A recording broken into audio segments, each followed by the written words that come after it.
Access to Democracy is made possible by donations from the following organizations.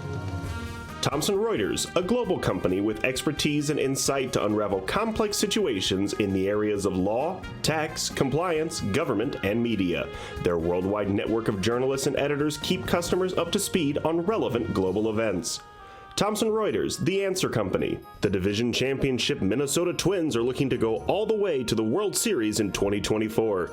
Bolstered by inspirational shortstop Carlos Correa, a healthy Brian Buxton, and rookie phenom Royce Lewis, plus a pitching staff led by Pablo Lopez and an outstanding bullpen featuring Johan Duran, the Twins are the best bargain in the major leagues, and Target Field is the best venue in baseball. Established in 2007, 45th Parallel Spirits was among the first 50 micro-distilleries in the United States. Based in New Richmond, Wisconsin, all aspects of production occur at our facility.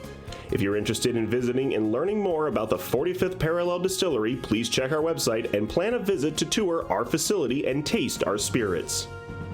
Truestone Financial, with locations in Minnesota and Wisconsin, has proudly served its members since 1939. Truestone engages, educates, and supports its members to ensure they have the tools to empower their financial well-being. Truestone Financial, your neighborhood credit union. Learn more at truestone.org.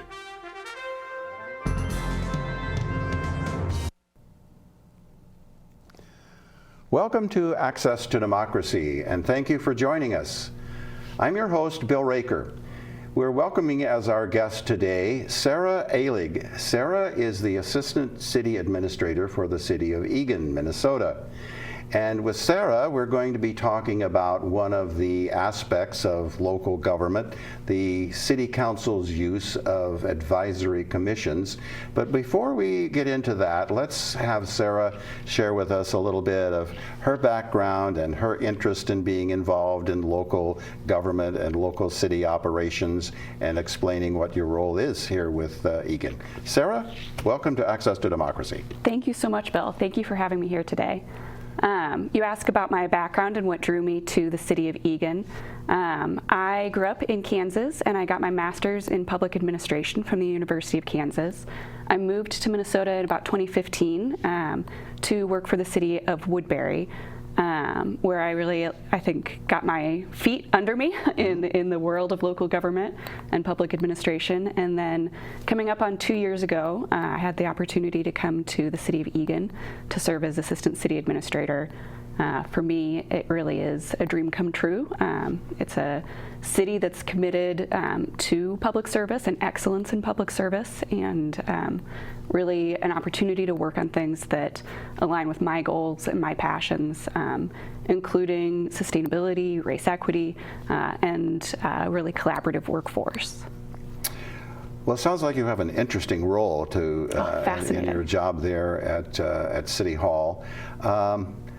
Do you and Diane Miller share an alumna connection with the University of Kansas? A fellow Kansan. Yeah, Yes. I thought so. Diane has been a guest here on our program a couple of times, and we've enjoyed talking with her, and now it's great to add you to the roster of guests that we've had on Access to Democracy. So, Sarah, as Assistant City Administrator, what does your role encompass? What are your responsibilities? That's a big question, and it is a little hard to define. This line of work can be so ever-changing. Really what an assistant city administrator does in any city, and what I do in Eagan, is I am there to help strategize and collaborate, bring people together around emerging issues. So we have experts in the city who know their work. We know how to run a public works department, a police department, community development, and those people, I'm so lucky to work with really talented and skilled people who know their areas. And what I can do is be a resource for what are the brand new things coming up in their industry or in city government or in Eagan in particular, that I can help problem solve around and find new ways forward, and really, while honoring the past, figure out what can we do now to deal with things as they change. So many opportunities to be engaged, to participate. to make contributions to how well the city of Eagan is administered and operated, right? Absolutely, well said. Okay. What are some of the challenges that you and the city of Eagan are working on together right now? Well, I think some of the things that are challenging because they're new to us are also big opportunities, and we'll be talking more about our advisory boards and commissions. They're absolutely tools that are helping us deal with these things. So a couple of examples that come to mind are the changing climate, new ways of interacting with our environment, new experiences with our recreation programming. How are we enjoying and continuing to enjoy the outdoors? So we have a Sustainable Eagan Advisory Commission. I think you heard from Jillian a few weeks ago on that. She was a guest on our program. Yes. We have redevelopment and changing decisions, new opportunities with land use in the city. We have new procedures at the airport that will be impacting the noise environment. So each of the things I just mentioned are challenges for the city, opportunities for the city, and really things that are important to have people in the city engaging on. So one of the things that we wanted to have you share with us today is information about the advisory commissions that the City Council uses. You're a part of the professional team that manages the city's business and operations.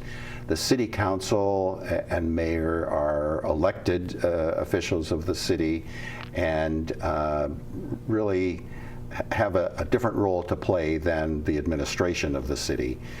But the council has deemed appropriate and created these advisory commissions. Tell us about how they come into existence, and you've already mentioned what some of those commissions are, and why it's important that members of the community know about opportunities to serve on these commissions and to contribute to the development and operation of our community. So anything and everything that you can share with us about Eagan's advisory commissions, we're all eager to hear about. That was a beautiful setup. Thank you, Bill. I'll start from the beginning. So what is an advisory commission? We have 4 of them. They're a group of 5 to 8 residents who are appointed by the City Council, so our elected officials, to study issues and really dig deep into specific topics and then make recommendations to the City Council. So the City Council has the depth and the breadth of the issues facing the city to make decisions about, and so they appoint advisory commissions to say, please help. Help us research this, help us hear from your neighbors and from other residents from the community, and help us make the decision. So we do have the 4 commissions. There's a planning commission, which deals with zoning and land use. There's a Parks and Recreation Commission that focuses mostly on natural spaces and public art. The Sustainable Eagan Advisory Commission, which I referenced earlier, really focused on the environment and energy, strategizing around conservation and the future. And as you know, as chair of it, there's the Airport Relations Commission, which grapples with the noise that comes from the airport and other decisions that are made outside of our control, but how do we deal with them? How can we influence them or be in dialogue about those things? So if one of our viewers, many of our viewers hopefully have an interest in learning more about these commissions and the opportunities to serve on them, how can they go about learning more and applying if they're interested? They can find all the information on our website, thecityofeagan.com. And I would also encourage them to check out the names of commissioners. Those are all listed. They are your representatives, your neighbors, fellow community members who are serving. Ask them about their service. Maybe you know one of them and you don't know that they're doing this with their evening once a month. And how are they spending their time? What's their experience been like? I think that connection both ways would be really valuable. In addition to reading about it, you can watch the past meetings online, read the minutes, the agendas, and also view them on cable. So lots of opportunities to get information and background about each of the commissions and what they do for the city, what they do for the council. If someone is interested in being appointed or being considered for appointment to one of those commissions, what do they do? They would apply by March 15th. We accept applications any time of the year, but we review them after the March 15th deadline. And then there's an interview process, 10 to 15 minutes with the City Council in April. So that application is online at our website. You can also pick up a hard copy at City Hall. It's a really short application. I mean, you've done it several times now. A few times, yes. And it's your information and then 2 open-ended questions. What do you love about the city of Eagan, and why are you interested in serving? It's as simple as that. It is as simple as that. Well, as you mentioned, the composition of the commissions vary from like maybe 5 people to 7 people. Yes. And once you're appointed, your term is for how long? It's a 2-year term, and commissioners can be reappointed 5 times, so for 10 consecutive years. Many commissioners, we find, enjoy a 10-year term on one commission and then move to another. They're that passionate about serving the community. Well, that's interesting. Isn't that interesting? Yeah. And the city has recognition events where these commissioners are who are volunteers, serving the community. They're invited to participate. What are some of these perks that a commissioner gets, right? I think that's the recognition is a good thing to point out, because we are just so thankful as staff and our elected officials too for the time, the dedication, the expertise, the passion that people put into this volunteer service.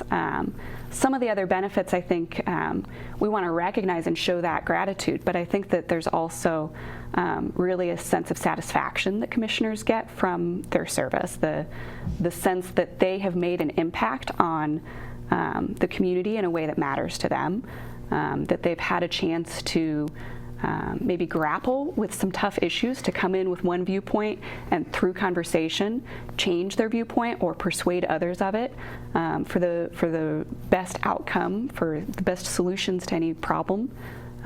Really comes through conversation and through personal experience. And I can say from personal experience that it is rewarding to serve the community as a member of one of the advisory commissions. And I'm happy to have the opportunity to do that. Thank you, Bill. Now, we've talked a little bit about these advisory commissions kind of being a connector between the City Council and the community. Mm-hmm. So can you tell us a little bit more, Sarah, about how these appointed commissioners interact and interface with, first of all, the City Council, mm-hmm. and then how do they interact with the community at large? That is really dependent on the commission itself. So some commissions are meeting monthly and hearing public input at those meetings, that people show up to their meetings to tell them their perspective on an issue, and then the commissioners receive that information and discuss it and make formal recommendations to the City Council on a pretty routine basis. Primarily, I'm talking about the Planning Commission right now. They mm-hmm. have a robust body of work.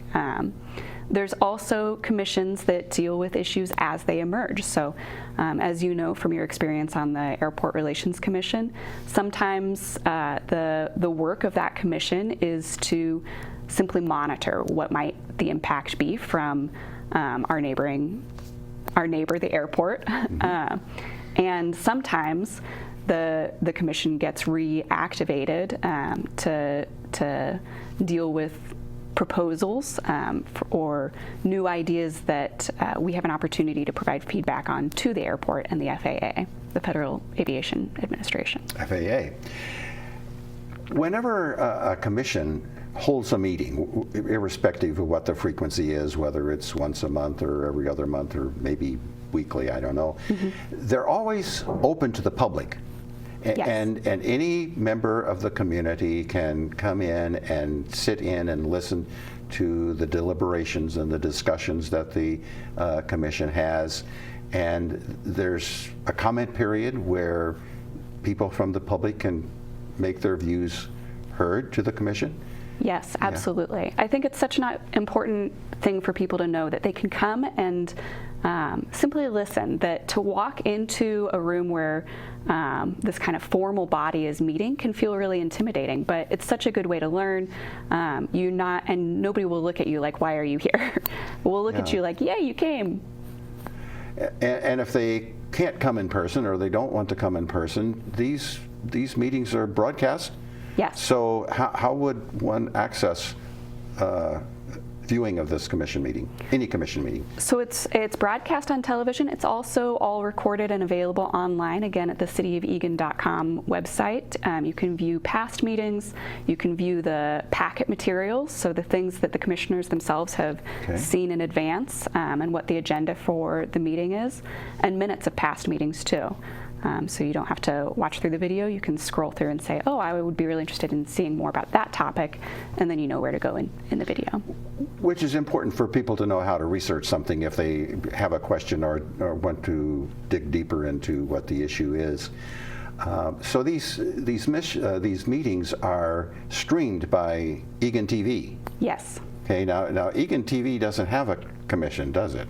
It does not. So maybe that's a topic of discussion sometime. Right? I'll file that away. Thank you so much. So that's how the public or the community can interface with these commissions. And you talked a little bit about how the commissions interface with the city council. I think mentioning that the most of that interchange happens in the planning session that the city council has once a year. Is that how frequently they do that? So the Planning Commission interfaces with the City Council pretty much for every meeting, because the land use decisions are so frequent and so robust. But every commission has a chance to have a joint meeting at workshops with the City Council, so a special City Council meeting in partnership with the commission to talk about what's happening this year. What are the accomplishments? What are the things you guys are focusing on?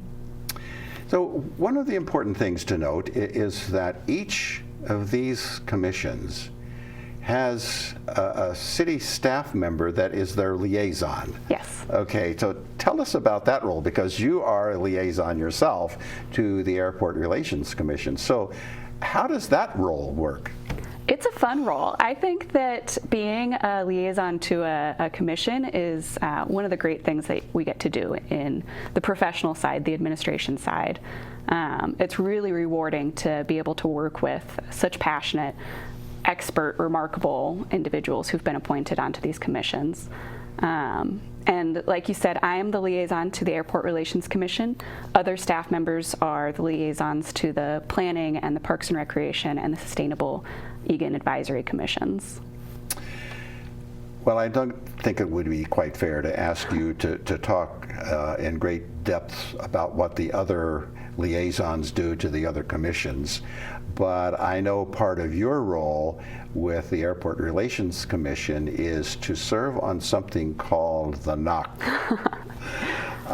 Tell us about what's involved with your connection to the operations of MSP, our airport. Yes. So my role as liaison to the Eagan Airport Relations Commission is kind of unique, because it does come along with my service on the Metropolitan Airport, I'm trying not to use acronyms, the Metropolitan Airport Commission's Noise Oversight Committee. I said NOC specifically on purpose so that you have the opportunity to actually say the words. Yes, the Noise Oversight Committee, which is a collection of city representatives and user representatives, so from the airlines, the users of the airport. And we meet to talk about what are the noise complaints, where are they coming from. We review that data. We review the data of how the runways have been used and what are the impacts of that on the different communities. And we get updates from the Federal Aviation Administration and the airport itself on issues pertaining to what the community impact of airport operations. And what's the biggest challenge on the horizon right now for the Airport Relations Commission, for the Noise Oversight Committee? Yeah, so again, I would say opportunity, not a challenge. We're paying attention to some new procedures that are proposed at the airport. So the Federal Aviation Administration is in charge of the safety and the efficiency of flight operations. And at this time, the technology is in flux. So there's a proposal to decommission an old style of technology known as RNAV. It's been in the headlines lately. So that's area navigation, and to move to more of a GPS type of navigation. This will improve safety, efficiency. It's happened in other airports, but it also could change the noise profile for our communities and how flights depart from the runways. So we're paying attention, and we're really looking forward to learning more about this as a community and along with residents in the community in upcoming engagement sessions throughout the summer. And this is a significant undertaking or initiative that the FAA and the airport is undertaking to improve the navigation, improve the safety, improve the efficiency, all of the things that are important to the operation of a great airport like we have here. But as you said, there's some concern expressed by some people that there may be a change in the patterns of how flights take off and land here that could change the areas that are impacted by the noise. It would just come out and say it. I believe there are opportunities where the communities, the citizens, can have some input or learn some more about what's going to be happening over the next several months. You want to talk about that? Yes, absolutely. And I would really defer to the expertise and authority of the Metropolitan Airports Commission. They are monitoring this and keeping the information on their website. They're also really knowledgeable. Anytime I get a question, I turn to them with that question, and they're my first line of investigation for myself.